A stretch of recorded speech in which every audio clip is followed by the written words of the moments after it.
Hi, welcome to the bathtub. It's our only audio-visual aid these days since we got rid of all the high-tech and the whiteboard.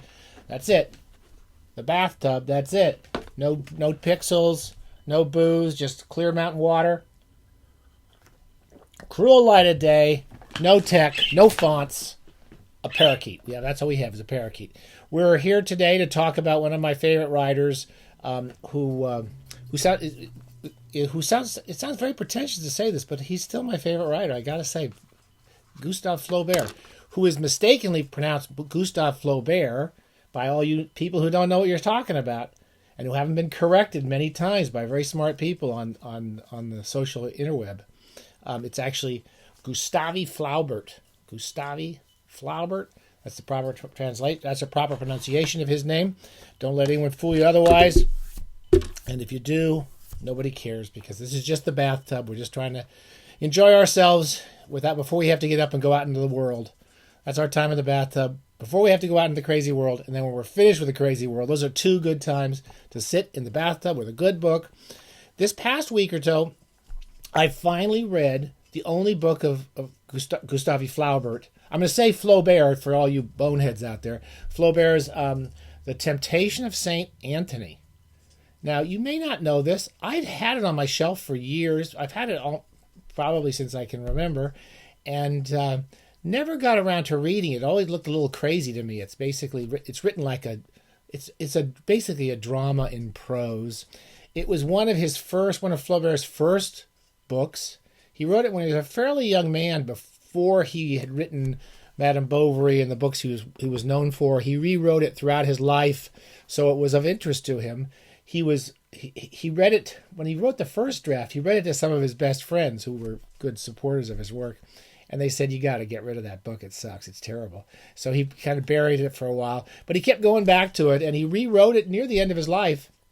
And that's the edition we have here, an old Penguin paperback with a really cool, very interesting introduction by someone named Kitty Morosowski, and Kitty does that. I think it's a great name for a translator. She does not only the translation, but she wrote a really excellent introduction to the book, which I enjoyed almost as much as the book. I wanted to read it because I'm a completist. I've always wanted to read everything of Flaubert's. It was the only novel of his I hadn't read, and also because I'm working on a piece about him, and so it was a good time to read it. It wasn't my. It's like everything he wrote. It's incomparable. You can't really compare anything Flaubert wrote to anything else anybody else wrote. But it reminds me a lot of the kind of fin de siècle, what do they call them? The aesthetics, the decadent generation. The Oscar Wilde kind of comes out of those influences, particularly Wiesmann. We talked about Wiesmann quite a while back now, his Au Rebours, or Against Nature. And he wrote a few books quite kind of about this kind of this. They're very lush and richly written, and they're kind of a picture of evil of the world. Many of them are influenced by de Sade, and Flaubert was influenced by de Sade of all people. He loved the kind of rich craziness of the guy, and this book is I'll try to explain it as the best I can. Okay, there's one wonderful line. Is it in this book? What does he say early in this book? Oh, Flaubert says in one of his letters, which I'm reading, there's a big new edition of his letters. He says, "I'm a mystic at bottom, and I believe in nothing." That's what Flaubert says. Now, that may be kind of a nihilistic view of life, but for an artist, in some ways, it's kind of useful because all he wanted to do was put everything. He wanted to create worlds of art. Each one of his books is just a perfect little world, I think, even for its faults. The Temptation of Saint Anthony. It's filled with imagery and beauty, and almost every sentence and every paragraph is worked out to kind of trap you into. It's a bathtub. These are bathtub books. They aren't to teach you anything. And again, if you read Madame Bovary, trying to find out about what it means to cheat on your husband and how bad she was, or learn a moral from anything he ever wrote, you completely miss the boat. So you can see the influence of this book on many of those writers that would kind of move on into, even as someone like Arthur Machen or Oscar Wilde's work. And it is set in its own kind of crazy place. So Flaubert, I want to say a few quick things about his life. One is he was very sick most of his life. He was not a healthy guy. He had epilepsy for large periods of his life. He was very sick. He really liked to run around and just go to whorehouses and go out with friends and have parties. But he was so sick for a long time. He spent a lot of time at home being sick and being taken care of by his mother, with whom he had a very torturous and almost inescapable relationship with his mother. His father was a very, very important doctor in Rouen. I can't pronounce that either. Rouen, where he was raised, spent most of his life. He was an important doctor, but at the same time, we talked about this in Madame Bovary. Living with a doctor and seeing the things that were done to people to make them better and make them healthy, the tortures they would put these people through, including what they were putting, I think there was one point they were putting leeches all over Flaubert to prevent him from getting epilepsy, and they were doing all sorts of horrible things to him, and he was suffering from the treatments of epilepsy worse than sometimes the disease itself. He would also get horrible boils that were so painful. He literally, big, huge boils all over his legs and face and arms. He couldn't even get out of bed for long periods of time. So he loved to read. He loved really escapist writers like Victor Hugo, big, lush, romantic novels. And he liked books about loving books. So Madame Bovary's love for books and romances, which some people think satirizes her and makes her look kind of insipid, it's something that he definitely understood. I'm going to show you I'm not going to try to give you a lesson on who St. Anthony is, because I can't remember most of this stuff myself. Here's the only really picture I have of the Temptation of St. Anthony.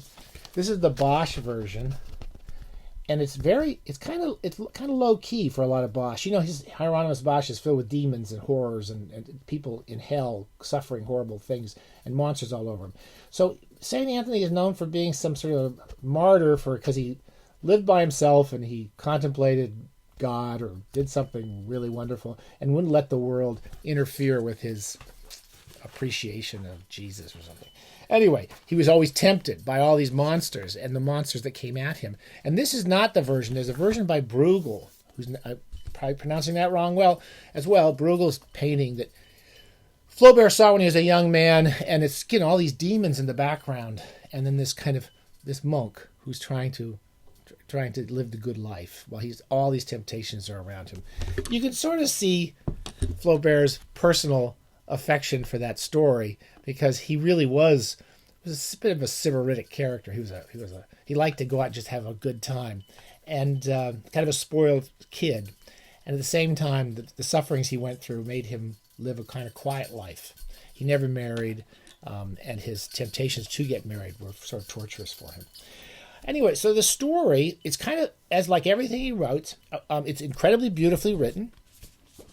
Every sentence is beautifully sculpted. It's told in a play format. So we're kind of watching St. Anthony walking through, I guess he's in the desert, I think.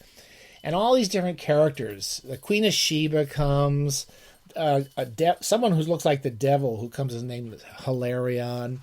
And then just a kind of parade of monsters from, I guess, with biblical or with ancient or with various religions. Monsters from various religious stories come parading through to torment this guy, and he's trying to live his life without being bothered by them. I'm just going to read a couple of really quick passages.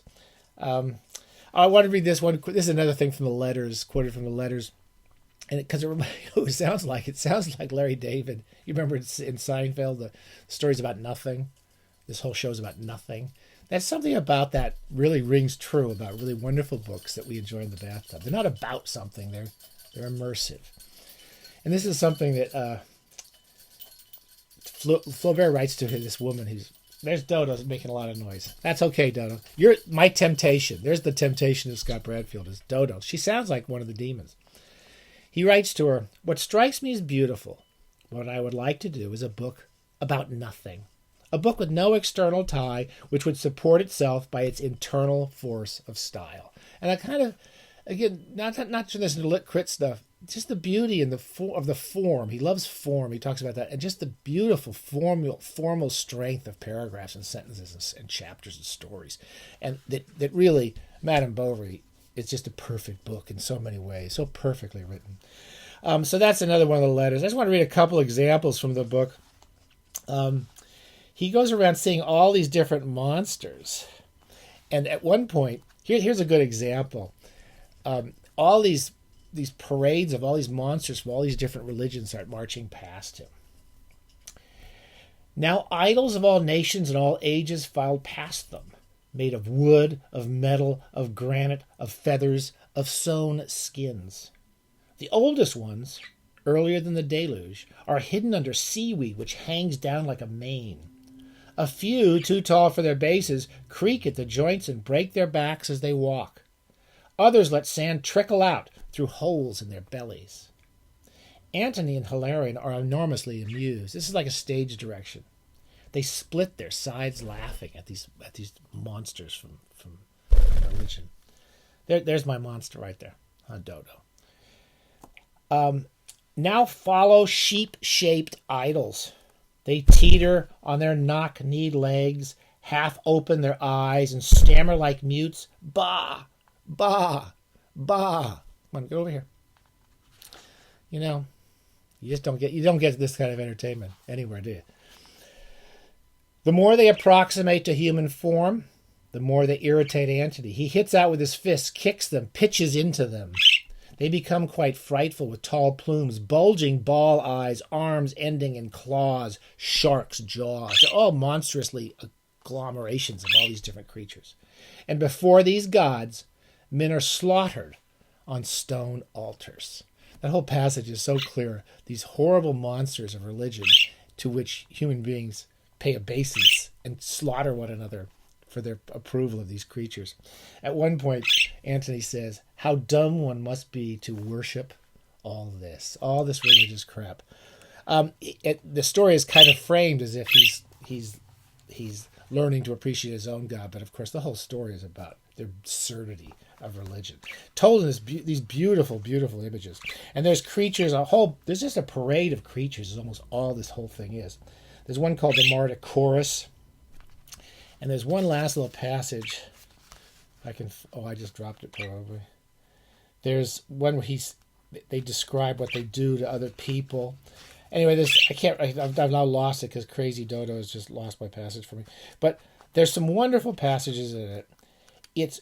I found myself going in and out of the story, so I was having trouble. Here's the passage I want to read. This is another creature. I found myself going in and out of it and then really enjoying other parts, and it was a little long for me. Here's another creature. He says, oh, that's not the one I wanted. Anyway, there's one where he describes how he breathes poisons and he slaughters human beings by the millions by just breathing and by seeing them. And it's a fantasia of just kind of horrific beauty. And it's definitely worth reading, definitely worth checking out. It's not as good a read as one of my favorite. We're going to read Salammbô probably next to Flaubert. Salammbô is his historical novel set in between the Roman battles between the Romans and the Hannibal, whoever Hannibal's group was, and it's about that war, and it's just filled with horrors and tragedy and great beauty. It's an incredible novel.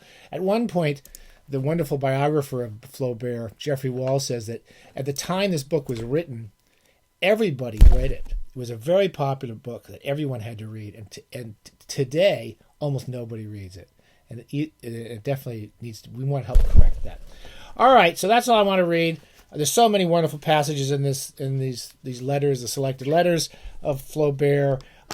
It's not the first place you should go, but if you are interested in fin de siècle, kind of really phantasmagorical, kind of crazy 19th century prose, and the influence on people like Huysmans and Baudelaire. Baudelaire was a big fan of this book.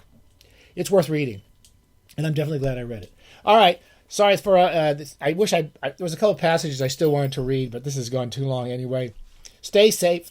Watch out for the I think that's the Martychor or the one of those creatures. All right, bye.